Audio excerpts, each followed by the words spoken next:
yet again to the Rugby Connection podcast for the fans, by the fans. Quarter-finals week for the Champions Cup and the Challenge Cup, and we've got a bit of Super Rugby to talk about. Before we get onto that, you got me and Murray tonight. Murray, how are you doing? I'm all right. Happy Easter, everyone. Yeah, happy Easter. Forgot about that. We are recording on Easter Sunday, so I hope you've had a lovely time with your families and had countless Easter eggs. I had 0 Easter eggs this year. I did have one, actually. I had a Malteser's Easter egg. That was quite nice. Came with little Malteser bars and everything. So I've had a very lazy Easter today. Just been lounging about, watched a bit of rugby. Yeah, that's pretty much been my weekend, lounging about, watching rugby. I did the same, but I went for an Easter egg hunt this morning with the family, so that was fun.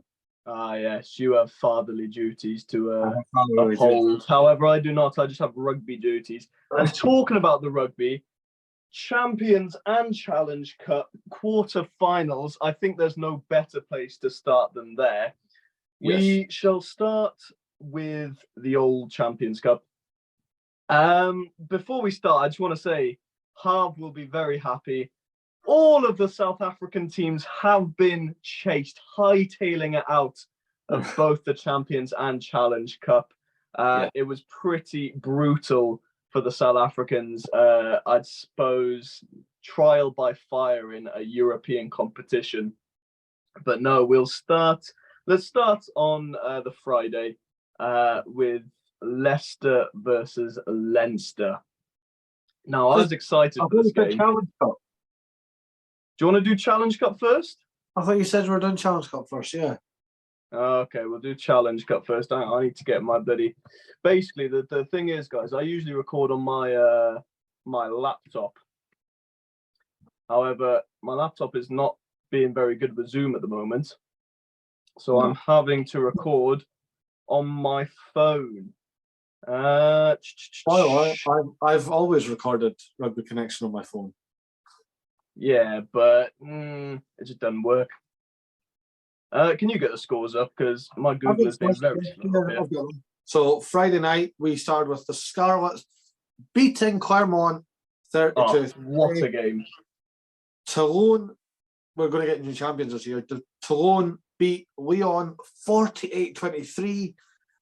Benetton become the first ever Italian side to reach the semi-finals, narrowly defeating Cardiff 27-23, and Glasgow Warriors get their first ever semi-final, beating the Lions 31-21. I'm going to start with Scarlets because I'm so good. History. Yeah, first time that they've ever broken into the semi-finals of any European competition. Happy days. So fair dues to the Scarlets, and it wasn't like it was a boring game. I mean, this game was absolutely down to the wire, and it was a last-minute try and the kick to seal it from Sam Costello, who got Player of the Match, by the way. Yes.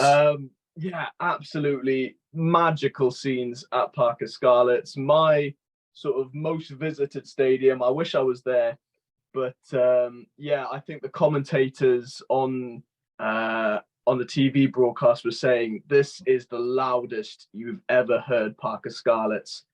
Quite right. And we've said it before, the Scarlets have been on very good form this past year. Do you know what I really enjoyed about the game? And it wasn't even the scoreline, although that was fantastic. It was about the first 20 minutes, shall we say. Lee Halfpenny just rolled back the years. Brilliant to see. We love it. Lee, do it more, because we miss it. We miss Lee Halfpenny doing what he does. I think what's promising for the Scarlets is they're a team that they have a few, old internationals, the likes of a Ken Owens, a Gareth Davis, all that, Lee Halfpenny. They have these players who have that experience. They've been there, they've done that on the big stage. But the bulk of their team, the up and coming players, are really taking the spotlight for the Scarlets. They have obviously in the past couple of years had a few tricky seasons. Obviously, Welsh rugby has been struggling, but this, the Scarlets going into the semi-finals for the Challenge Cup is a massive boost for Welsh rugby and and the Scarlets, obviously, just on their own. Yeah, But I'm really happy to see them do it. As am I. You know, I and beating Clermont. I know. Shall we continue the good feel factor and Benetton? Yes, Benetton. 4 points.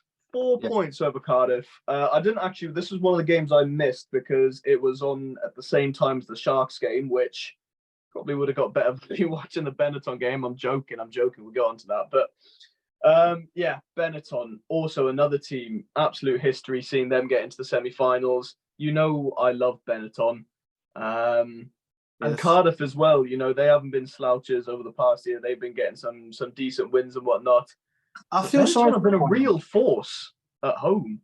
Oh, absolutely. I feel sorry for Cardiff though, because when Harv was with us last week, I said because of the unfortunate passing of the president of Cardiff Rugby, every game going forward, emotion's going to be running high. 100%. And I backed Cardiff based off that alone. It was nothing to do against Benetton. I was just like, you're not stopping this Cardiff train of emotion. And yeah. Rhino Smith said, I am. He said, I am. Yeah, he said, I'm stopping it. He was everywhere. Beautiful try. And you know what? Credit where credit's due. Well done, Benetton, to prove that. And again, this kind of goes back to what we talked about with the Six Nations. Like, you can't get rid of Italy. You can't get rid of Italian teams. Maybe Zebra, but yeah, you can get rid of Zebra in the Can't get rid of Benetton because they are flying that flag. And they have a really strong team full of Italian internationals. Yeah. And they've had, I'd say, compared to last season, this season in the URC and obviously in the Challenge Cup, they've had a pretty damn good season. I think, correct me if I'm wrong, I think they're still in the top 8, or if not just out of the top 8 in the URC. They've still in with a chance of going to the knockouts there. Obviously heading off to the semi-final in a major European competition. Yeah, you know, Benetton absolutely loving it. I have got the scores back now. My Wi-Fi decided to cooperate. But the previous champions dethroned. Toulon versus Lyon. What a performance from Toulon. 48-23 over the reigning champions of the Challenge Cup. I watched this game. This was, I think, the only full game of the Challenge Cup I watched this weekend, because obviously I was all in the Champions Cup. But what a game to watch. Very high scoring. Very high scoring. Toulon absolutely put Lyon to the sword, but I have to give credit to Lyon. They did not give up. They kept playing the game, which was great to see. But at the end of the day, Toulon just far, far too strong. I agree with that. I don't know anything else to add to that. So we'll go on to the final quarterfinal. Glasgow Warriors dethroning and killing off any chance of a South African team doing well in this year's tournament. And we got to the quarterfinals. 31-21 at Scotstoun. It is Glasgow Warriors' first ever semi-final in a European competition. Not a Scottish team because Edinburgh did it first. We've been to a final as well. But again, credit where credit's due. I mean, I writ off Glasgow Warriors at the start of the season.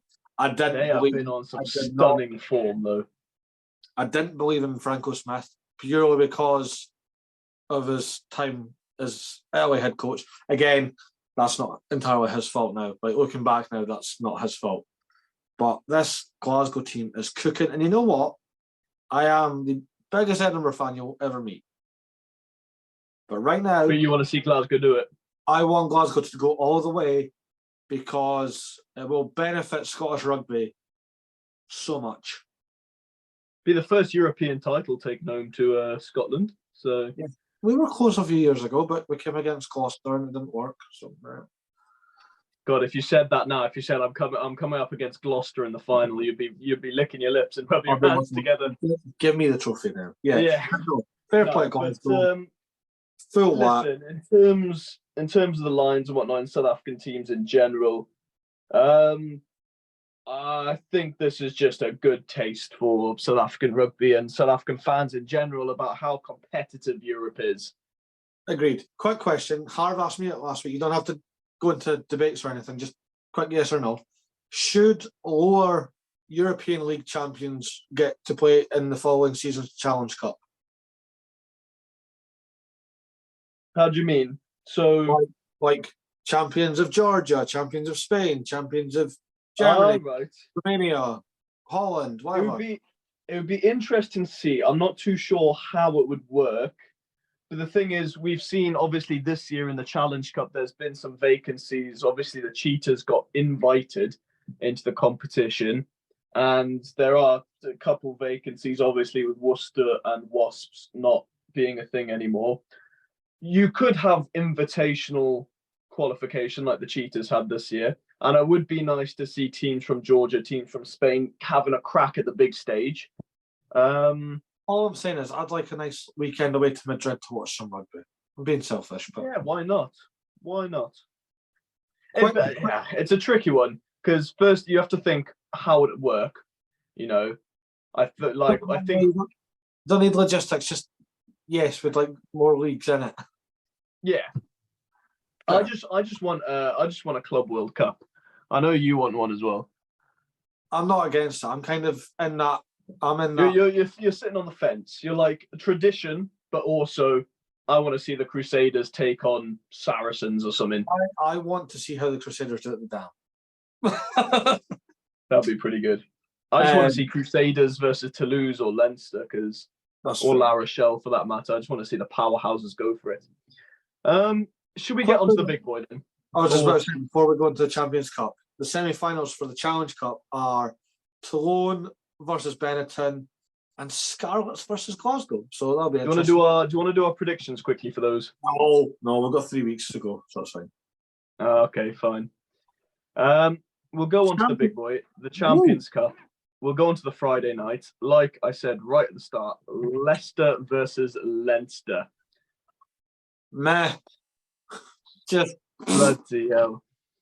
There was a point in this game, there was a point in the first half, I was sitting there and I was thinking, well, could be a game on our hands.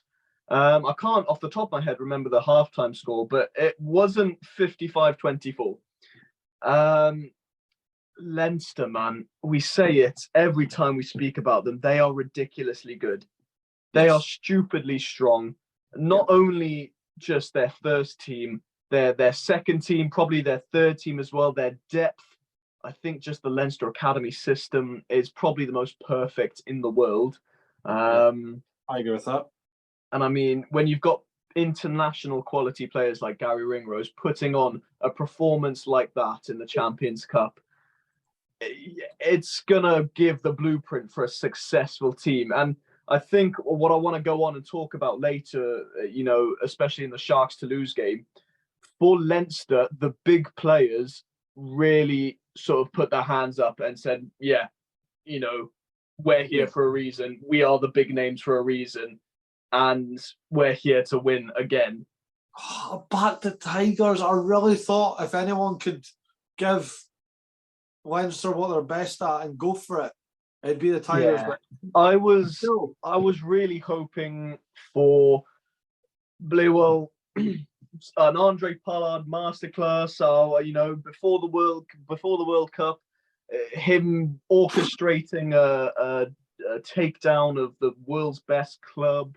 Jasper Wiese was a bit quiet in this game. He definitely didn't have the impact. Obviously, he started in this game, but he didn't have the impact that he did against Edinburgh. I think it's Leinster, isn't it? That's Leinster. But we're going to move on because this next game was absolutely bonkers, and I am sorry, Cam. Toulouse 54, Sharks 20. Do you know what? That scoreline is ridiculous to look at now because me sitting there around 65 minutes into the game, the score was 26-20 to Toulouse. And especially in that first half, the Sharks were right up for it. And I was so proud after that first half. Yeah, I think we ended 14 points to 10. We were right on Toulouse, for the majority of that game, to be honest. We had a few try opportunities taken away from us, rightfully so, one for an obstruction. It was a soft obstruction, but still, it's the rules. And one for a blatant forward pass, which I think you messaged me before they even ruled it. And then one where Werner Koch got high tackled, and you could have argued a penalty try, but more likely a penalty because there was cover coming over. Yeah, we had opportunities. We missed some opportunities, but up until that 65 minutes, we were right in the game. And then it all just, when you're sitting there and you watch the world crumble away. Oh, yes. This season, absolutely. I know exactly how you feel. And it just, for being in the fight for that long, we were at 65 and 15 minutes to play. We were just a converted try away from a semi-final spot. And then this happened. Thomas Ramos, Roman Ntamak, Anton Dupont. My friend at work said to me, he said, looking at a score like that and looking where they scored all their tries in those sort of last 15 minutes, it's almost like they were toying for us for the whole game. And then at the end just thought, right, okay, let's finish this off. I mean, I want to talk about the last try of the game, the Romain Ntamak try. He went through you like a hot knife in butter. One dummy, I will say, another dummy, try. I'm like, oh. One thing that's been worrying under Neil Powell is, because obviously he was the Blitzbox coach for a long time, he's given a new lease of life to the Sharks attack, really giving opportunities to players like Grant Williams, Boeta Chamberlain, Kerwin Bosch to play their natural game, which they did. Kerwin Bosch was cutting the Toulouse defensive line apart for a lot of that game. Grant Williams, absolute pace merchant. Boeta Chamberlain, friend of the show, scoring an absolute belter of a try, showing his pace off.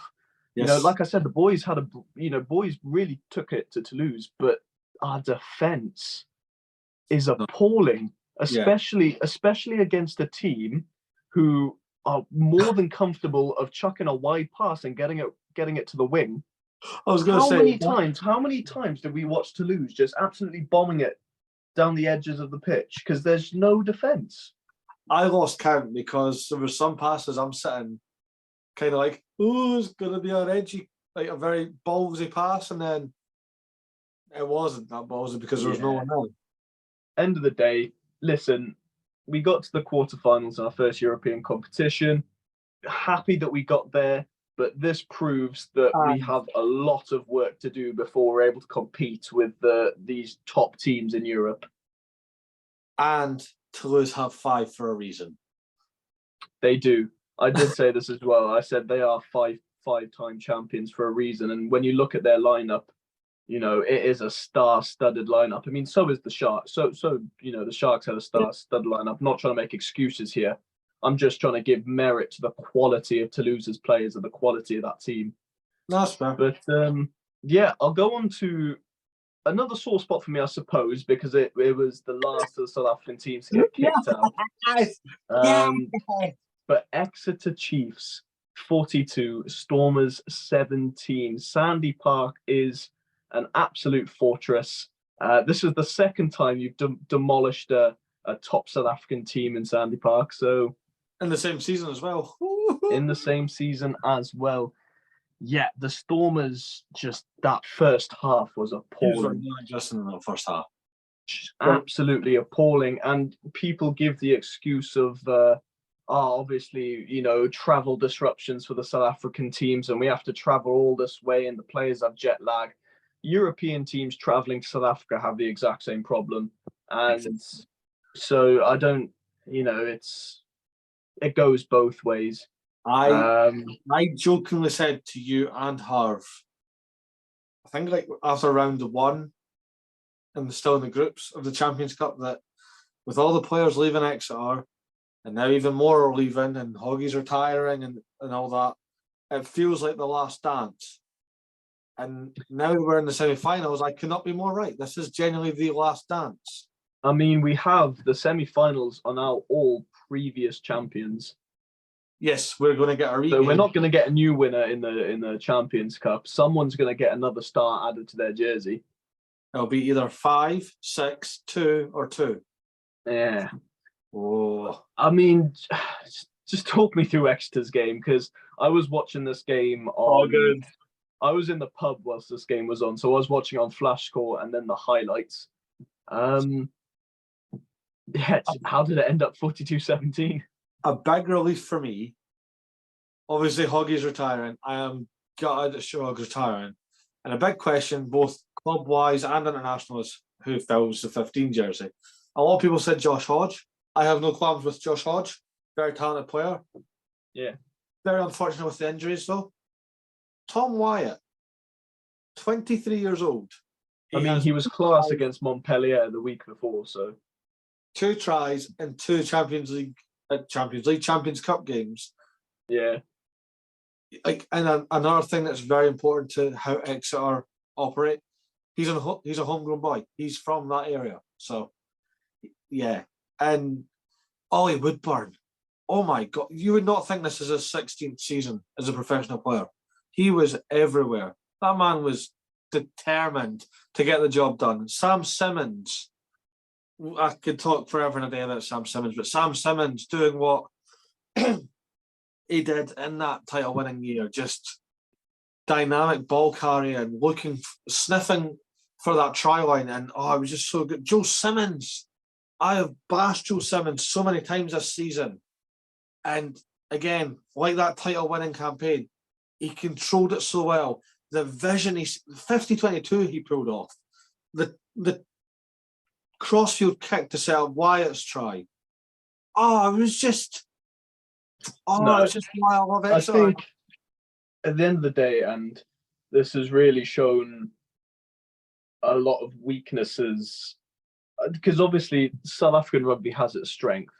We are big, we're imposing, we're physical, and if you can't find a way to deal with that, we will just get you in a chokehold. And then you've got teams like the Stormers, teams like the Lions, and the Sharks when they want to, who are also more than happy to play an expansive, wide game and run you around the pitch. But on a stage as big as this, Champions Cup against the best club teams in the world, I don't know if it was the pressure of the occasion or just didn't front up. And I think we were just outclassed in terms of experience, maybe experience in the competition. If we think about it, South African teams, other than Super Rugby, I suppose, we've never played a competition this competitive. Actually, no, even over Super Rugby, we've never played in a competition as competitive as the Champions or Challenge Cup. And to be honest, I think it's probably good in a sense for the future that we got absolutely hammered. The Lions played a decent game, 10-point margin against Glasgow. You could put some respect on that. But the Stormers, the Bulls the week before against Toulouse, the Sharks this week against Toulouse, absolute hammerings, properly put to the sword, properly put in our place. Maybe obviously, everyone. Maybe it's just a Toulouse thing.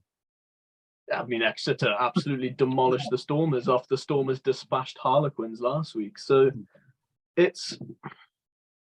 I think if you, I don't know, I think it's a good thing. And I think next year we come into the Champions Challenge Cup again, we'll be more competitive. That's how I'm trying to look at it through a positive light. Obviously, it feels really shit getting absolutely hammered and bossed about the park by you damn Northern Hemisphere teams.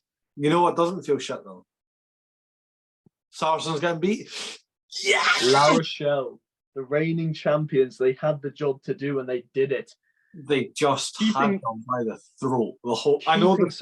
Keeping Saracens to 10 points is a task. And La Rochelle, they've had a few games this season which have been very tight, niggly. You know, we go back to their game against Ulster. Yep. Very, very tight, niggly game. Their game against Gloucester as well. Yeah. But they just seem to be able to win. I mean, I have always been told if your team concede 10 or more penalties in a game, you will not win the game. Yeah. Okay. Saracens were at about 6 in the first 10. And I know that Saracens did have good moments as well, but like for that entire game, I can comfortably say that La Rochelle had Saracens by the throat. Oh, 100%. And they were just I mean, pushing for something. like, I think when you look at teams like Toulouse and Leinster in the competition now, you can't really look like Toulouse and Leinster are probably the favourites, but we forget that La Rochelle dispatched Leinster in the final last season. That is almost an impossible task. The best we've seen a team get close to that this season is the Stormers with a draw. Yeah, no, I get what you said. So, you know, semi-finals are absolutely monstrous. So you've got Leinster versus Toulouse. That's going to be an absolute belter. There is 9 European titles in that game alone. Yeah. And then you've got La Rochelle hosting Exeter. Your boys aren't going to have Sandy Park this time to protect them. But like you said, it could be the last dance with, these players who are leaving and whatnot. No, it's going to be especially that. To be honest, I'm not sure who I'm backing anymore in the Champions Cup. I'd like to see. I know who I'm backing just because I've still got one left. I'd like to see Toulouse win after that performance they put against the Sharks. I think it's just out of just sheer respect. I'm like, fair play. Go on and win the thing then. I think it's always easier if you get beat by the event, like by the team that goes on to win it. Yeah, that's what I think. I think it will make the defeat a little bit softer if they go on and win the entire competition. Whereas Edinburgh have no excuse. We got beat by Leicester, who got fed to Leinster. So, although we dodged the bullet there, in hindsight, I'm all right with that now, looking back. Anyway, yeah, we've got a while now to wait. We have semi-finals. Shall we? We've got one more tournament to review before we do a Super lot Rugby. Reduced fixtures, I'm pretty sure, this week. Yeah, there was only the 4 games this week in Super Rugby Pacific. Yeah. Crusaders beating Moana Pacifica 38-21. The Reds and Brumbies put an absolute cricket score. Brilliant form. 52-24 to the Brumbies. Hurricanes get a win over the Highlanders, 29-14. The Blues put 50 on the Rebels, 54-17. You know what? I want to start with, first of all, in the Crusaders game, business as usual, but Richard Mwanga's 100th Super Rugby appearance.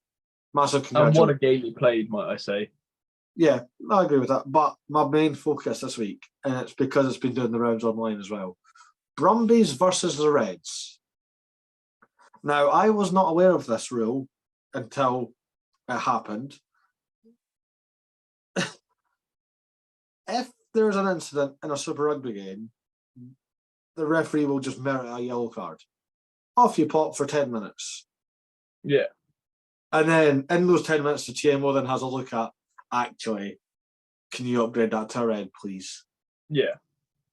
And which I like. If it's explained, I like. But the fact, when you look at so if you don't know what happened, Corey Toole of the Brumbies got basically shot in the face. Literally, you look at that and you're like, red card all day. He got up. He would not tell you what day of the week it was. He was wobbling left to right. Couldn't tell you where he was, what his name was. It was not a nice sight. And then, obviously, the team they looked at a replay, and the referee was actually a friend of the show, Ben O'Keefe, went, "Yeah, just a yellow card." Then I was like, "Sorry, excuse me, Ben." And then a lot of people online was like, "Well, if you know the laws, they've changed it, so it's a yellow card." And in those 10 minutes of the sin bin, the TMO can quietly look away and, yeah, it's actually a red card. And it doesn't, and it basically, it keeps the game tempo high. It doesn't stop the game dead in it, which I get. But again, like I've just said, if you explain that. When it's something as clear as that, though, like the referee should just say, like, that is a red card. I think I'm all for it to speed up the game. I get it. You don't need 10, 15 minutes, maybe not that long, but you don't need an excessive amount of time to look at such a clear decision from a TMO. Exactly. Like, that's a decision that should be made within 10 seconds of seeing it on the big screen. You know, that's something that a casual rugby fan could easily identify as a red card. Yes. I understand their idea of speeding up the game with the yellow card, let the TMO do the work in the background. And I think the TMO, just in the general sport of rugby, should do more of its checking in the background. And I think, to be fair, it has started to come into effect. I've noticed referees sort of throughout the game talking to TMO without stopping the game and whatnot. No, I agree with it. It was just make it's a clear red card. Just make the decision. I think the bit that made it worse is I did not know this. Nobody, as far as I'm concerned, no one on the Northern Hemisphere side of things knew about this. I'd heard about it because I'm pretty sure it was when they were talking about the 20-minute red cards as well. Oh, I don't like it. I get what they're trying to do. They're trying to punish the player, not the team. Yeah. Shut up. It's more enticing when it's like down to 14. I mean, we've seen some pretty good performances from 14-men teams in recent time. Montpellier versus Exeter. That was probably the best game in the last couple of weeks. Do you want to know how the Super Rugby match official report says about this mad incident? So that came undone in Blythe's moment of madness. So the fit again lock lasting just 8 minutes in his first start of the season after a charge down on Corey 2 went horribly wrong. It went horribly wrong. Jesus Christ. Very wrong. The second rower tucked his head and struck the pint-sized winger on the chin, with 2 wobbling twice when attempting to regain his feet, and quickly ruled out the concussion. The incident was upgraded on review to a red, with Blythe's suspension potentially ruling out for the rest of the regular season. So it should. Yeah. I also wouldn't refer to Corey Till as pint-sized, but okay. Yeah. I think there's always going to be those sort of decisions in rugby where you're going to be like, that is absolutely obscene.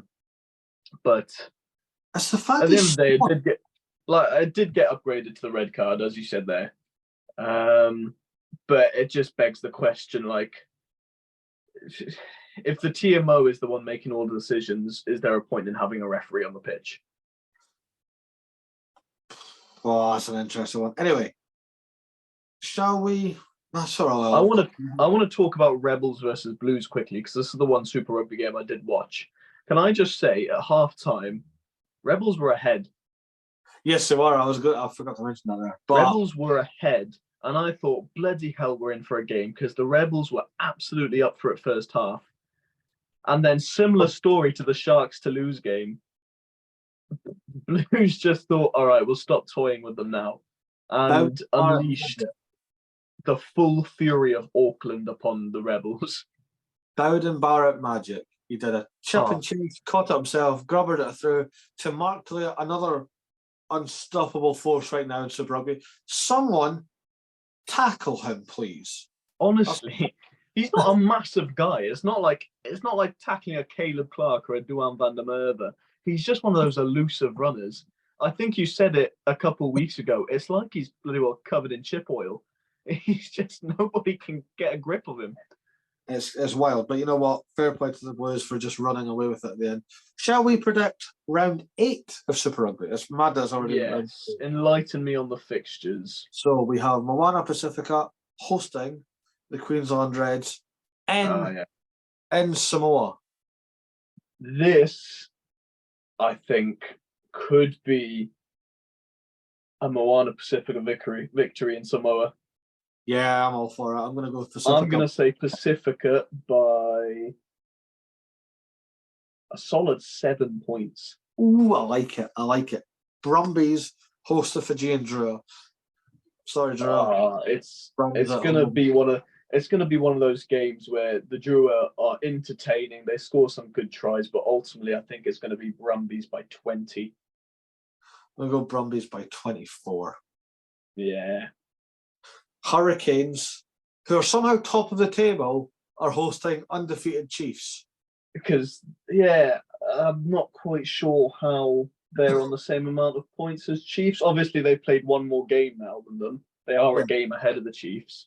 Oh, no. Yeah, then, yeah, they will be a game ahead of the Chiefs. Not too sure how that's worked out. But, I mean, it's going to be Chiefs by 15 points at least. I'm going to go, I don't think I'll be tired than that. I'm going to go Chiefs by 8. You reckon? Yeah. And finally, the Chiefs seem pretty unstoppable. Little nice Australian derby again.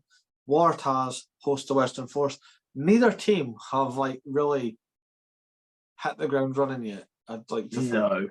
No. Force have impressed me this. Yes. Obviously not with it. They have impressed me. Because usually you look at the Super Rugby roster and you look at Force and you think, yeah, they're not making playoffs. But I mean, the Waratahs haven't really been in the running for a while now, but this could be an interesting game. I'm gonna back the Force after hyping them up a bit. I'm gonna say Force by 3 points. Fair. I'm gonna think Waratahs at home too strong. Taz by 10. Fair enough. Domestic leagues return up in the Northern Hemisphere next week. We have Premiership, we have got the URC, and we've also got Six Nations. TikTok Six Nations round 3 returns. So, as there's less fixtures, just because there's only 6, let's get out of the way first. Just go for it. Starting on Saturday afternoon, Wales host England, Cardiff Arms Park. It's a sellout. They've sold out. As it bloody well should be. I think it would be a sellout if they played it in the Principality. Ooh, next step. That's the next one. Next step. I mean, get the girls playing in the big stadiums, please, because if they're selling out the little ones, there's clearly a big market for it. So I agree with that. As good as Wales have been, we spoke about it last time. Red Roses are just on the that Red Roses, isn't it? But I am going to give credit to Wales. I'm going to say Red Roses by 20. And I know that's people are going to go, that's not credit. They're going to be like, that's a massive margin. It's the Red Roses. Yeah. Yeah, it's going to be the Red Roses by 25 points. That's fair. Italy host Ireland.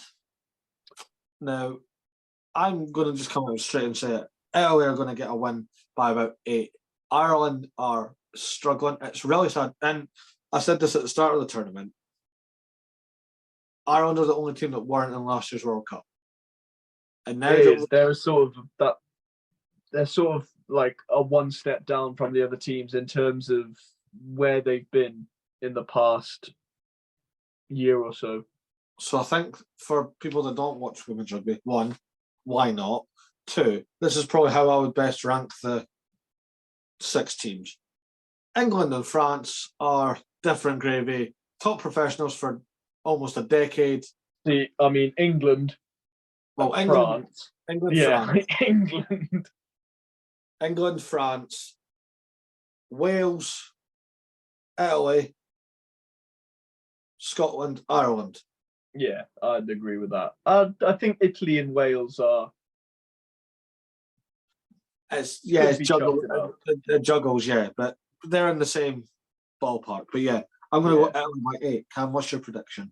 I think the Italian girls at home, they put up a good performance against France. I think it's going to be Italy by 18 points. Like you said, the Irish girls have been struggling this season, and I just don't think they have what it takes to get close to Italy, to be honest. That's fair. And lastly, on the Sunday, France host Scotland. And I'm just going to come out and say it.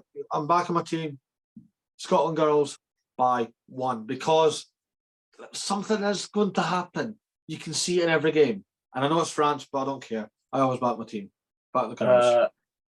Unfortunately, I'm going to say France by 18. You know what? It is. Listen, teams like Scotland and Ireland have got a long way to come. and right now they're just not there. What do you mean teams like Scotland? I'm joking.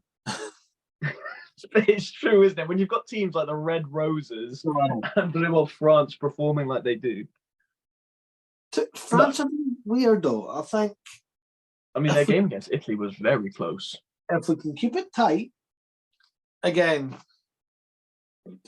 every game I think Scotland's going to improve. Yeah. That's my main focus. Anyway, we're going to move on to Premiership because the Prem's back after what feels like a while, to be fair. It has been a while because we've had 2 weeks of European rugby. Yes. And then the Prem Cup as well. Yep. Oh, wait a minute. I've just realised Chiefs can be going for the double, maybe triple. Who knows? They ain't winning the Premiership.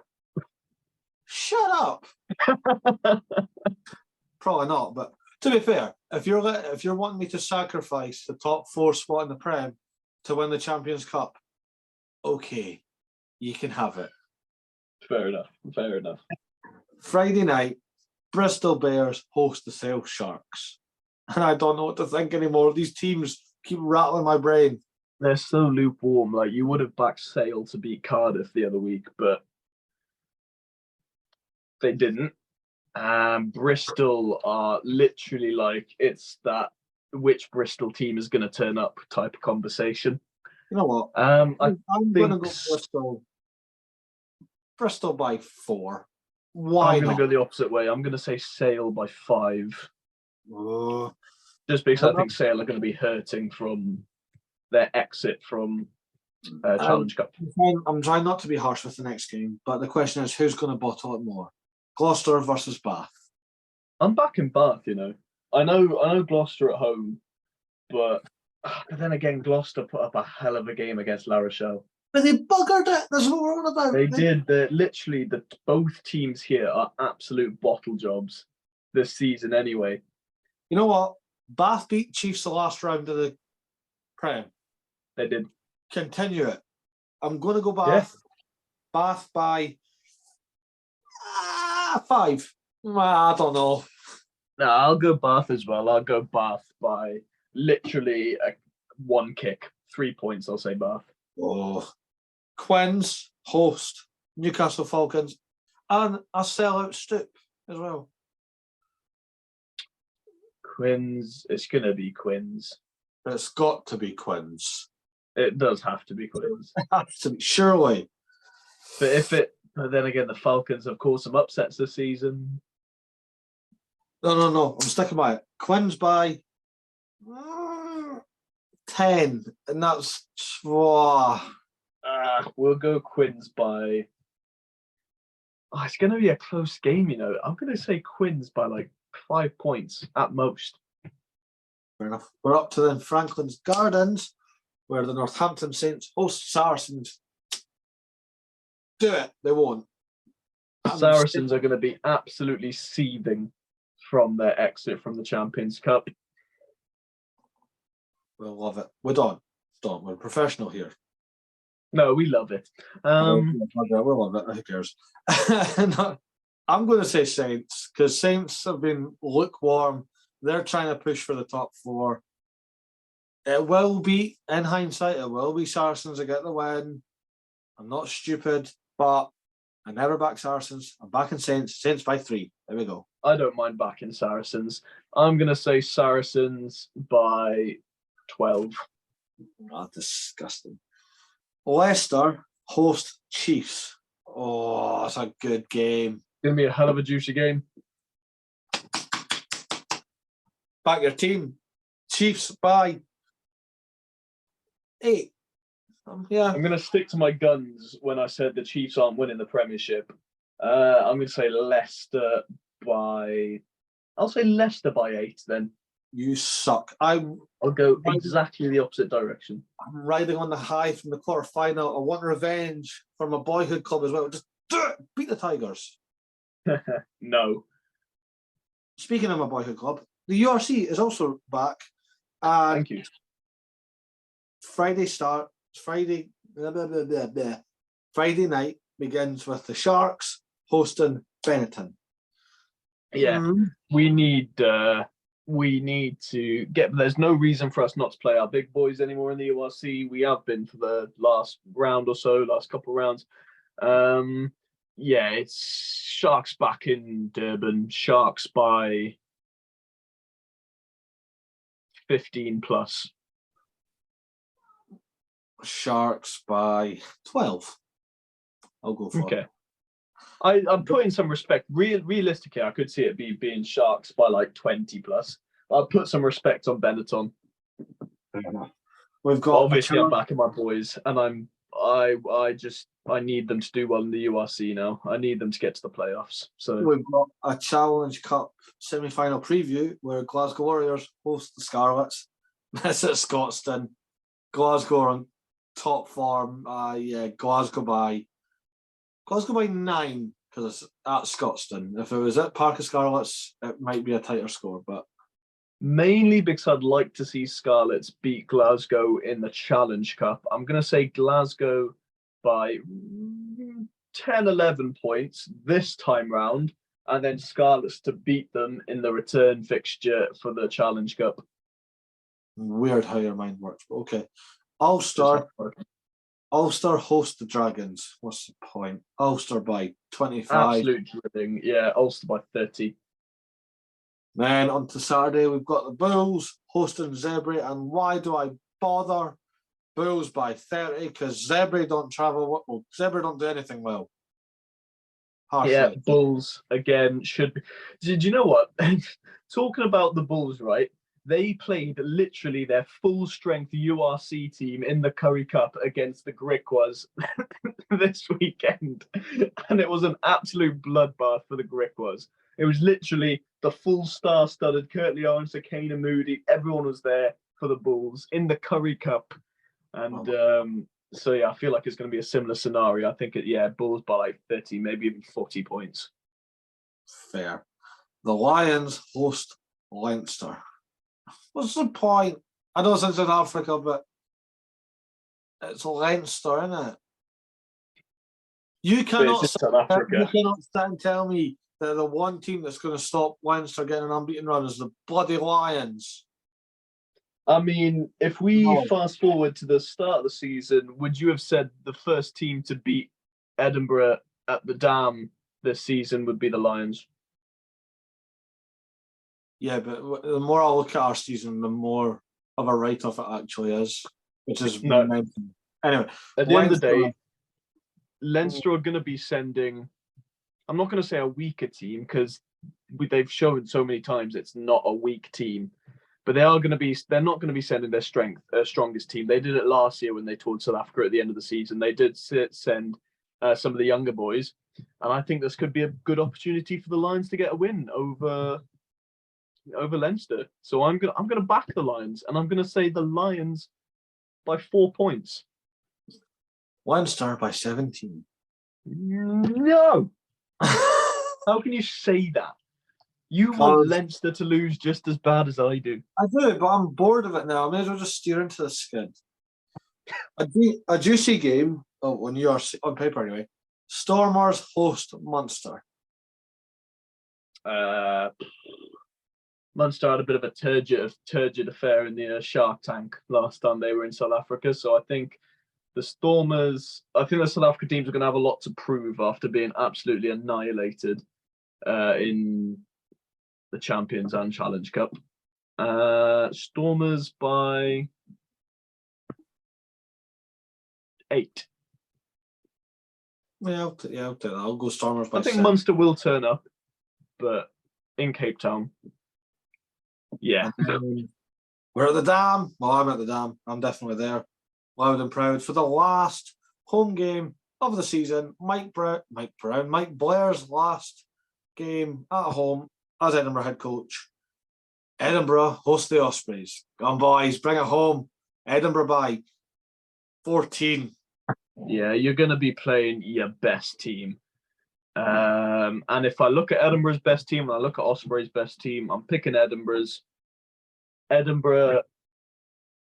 by 9 points. Fair enough, I'll take that. And lastly, Connacht host Cardiff. Ooh. At the sports ground. So I'm going to go Connacht by 10.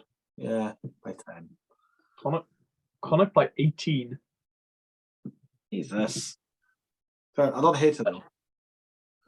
I have a feeling the Connacht at the sports ground, they've been a devil of a team. So, yeah, Connacht by 18.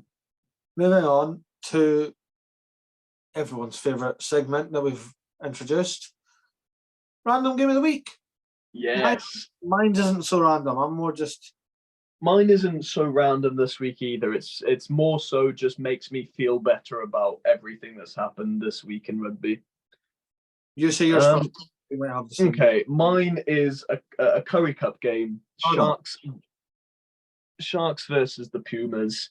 If you don't know, for me, the Pumas are my hometown team. I was born in Nelspruit, and the Pumas are the team who represent Nelspruit. But I've supported the Sharks as long as I've supported rugby through Super Rugby and whatnot. So it's always awkward in the Curry Cup when they come up against each other because I got my hometown team versus the team that I've supported for the longest. I support the Sharks in the fixture, but yeah. But the Sharks get the win. The Pumas are the reigning champions of the Curry Cup.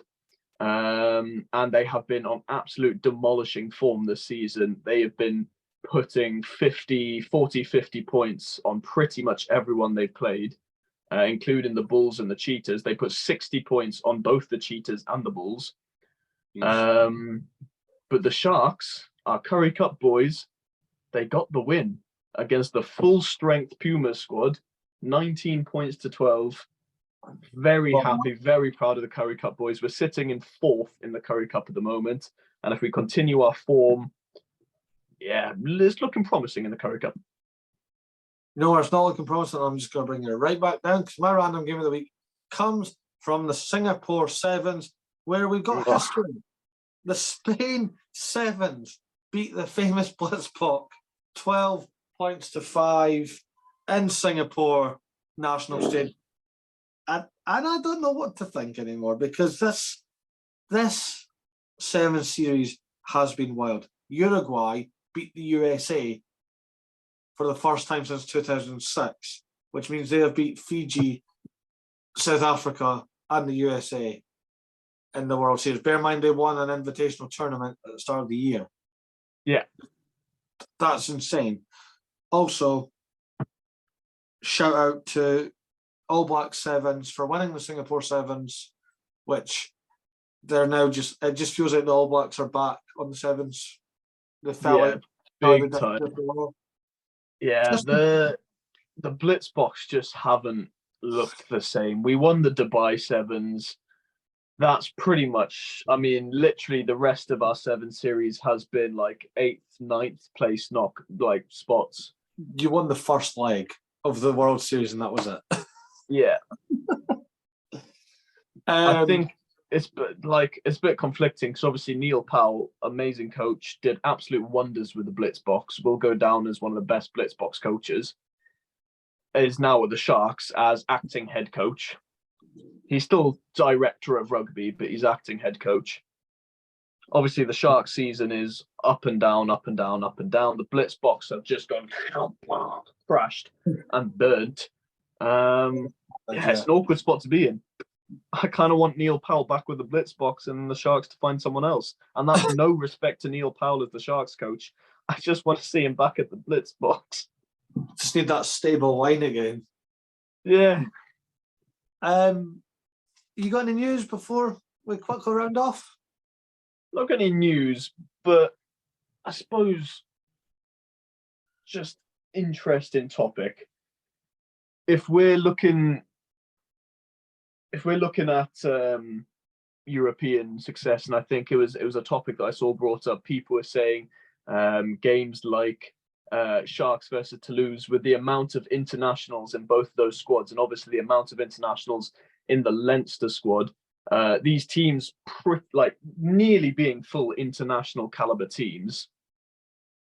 Like the Sharks hosting 9 odd Springboks, Toulouse having multiple French internationals, same with Leinster pretty much being the Irish national team. Do you think these club performances are going to have a crossover in terms of form for the international teams come World Cup time? Because that's what people have been saying. Like South Africa, they were sort of bidding the Sharks Toulouse game as almost a France versus South Africa game ahead of the rematch. It's hard to say, and No, I don't agree with it per se. I Obviously, would say- different coaching, different team setup.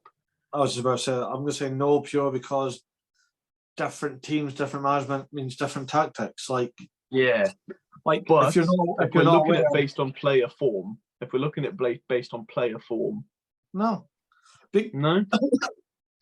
because and I'm not naming any countries or any teams outright here, but if your team is now doing well, you now get that like false sense of like. Yeah, I know exactly what you mean. know what I mean? It's like Irish fans, obviously winning the Grand Slam, getting that false sense of we're going to win the World Cup when. I'm not saying they're not going to, but might not. Yeah. It's weird because it's a weird line because I always say my team's going to win the game that round. Edinburgh, Exeter, Scotland. I always say they're going to win. And people are like, yeah, but if you go in thinking you're going to lose and you win, does that make it better? I'm like, no, because if I think we're going to lose, I wouldn't watch it. Yeah. It's that stupid area. No, I don't think that if your team's doing really well in the Challenge or Champions Cup, that it's going to merit how well you're going to do in the World Cup. I think that's a farce to even think that. Yeah, that was my initial reaction. I said you can't base an international team's form based on how their club teams. I suppose you can in a way if we look at Wales and how their club teams have performed over the season. There is some sort of correlation there, but then like Ireland, obviously Leinster have been absolutely on fire. The other teams have been up and down. I agree with you, to be honest. I just thought it was an interesting topic if we're looking at how, like the teams now, the top teams in the world. If we go to Super Rugby as well, the Crusaders and the Blues, absolutely jam-packed with international players, almost solely international squads playing at club level. But they're not the best team in the league because the Chiefs are undefeated. So that's true. That's true. I don't know. I just think different tactics. It's no.